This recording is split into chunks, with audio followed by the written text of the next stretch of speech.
important de parler de lui parce que l'actualité montre que le combat qu'il avait mené est toujours d'actualité, d'une part. On voit bien ce qui se passe aux États-Unis, en France, en Afrique, notamment en Afrique du Sud. Pourquoi on a toujours cette vision négative de lui aujourd'hui? C'est une vision négative qui a été construite en grande partie par les médias, par opposition à l'excès de Martin Luther King, donc c'était un peu le gentil et le méchant. Mais il faut bien voir aussi que dans le paysage noir américain de l'époque, certains trouvaient que Malcolm X était presque un tendre. Il y avait plus radical que Malcolm X, et même par la suite, il y a eu des mouvements plus durs.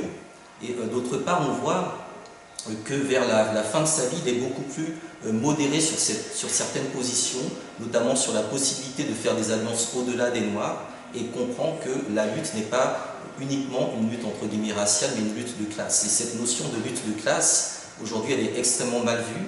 Lorsqu'on entend vouloir remettre en question ces enjeux, on passe tout de suite pour un terroriste, pour un extrémiste, etc. Donc c'est un peu dans ce cadre-là qu'on essaie de circonscrire un certain nombre de figures dont Malcolm X fait partie. Et comment on peut inscrire Malcolm X dans un contexte africain, voire panafricain aujourd'hui? Eh bien, Malcolm X disait toujours qu'il n'était pas américain, qu'il était l'un des 22 millions de nègres retenus en otage sur le sol américain. Et d'autre part, je pense très sincèrement qu'il a été assassiné parce qu'il était en train de mettre en place l'organisation de l'unité afro-américaine, qui voulait faire la jonction entre les Noirs américains et les Africains pour justement renverser ce système. Et c'est par cette notion d'alliance transatlantique dans les milieux radicaux qu'il a ensuite influencé d'autres personnes comme Stokely Carmichael, et que lui-même a été influencé par Fanon, par Kumar. Par la suite, les liens qu'il y a pu y avoir entre les milieux militants noirs américains et africains ont été en grande partie détruits. On peut penser au cas de l'Algérie, lorsque l'Algérie accueille le gouvernement provisoire des Black Panthers à Alger, et que progressivement tout est démantelé et déconstruit. On peut penser aussi au cas de la Guinée avec Sékou Touré qui avait accueilli un certain nombre de figures. Bref, toutes les bases arrières sur le continent africain qui devaient appuyer la libération des Noirs aux États-Unis ont été éliminées les unes après les autres.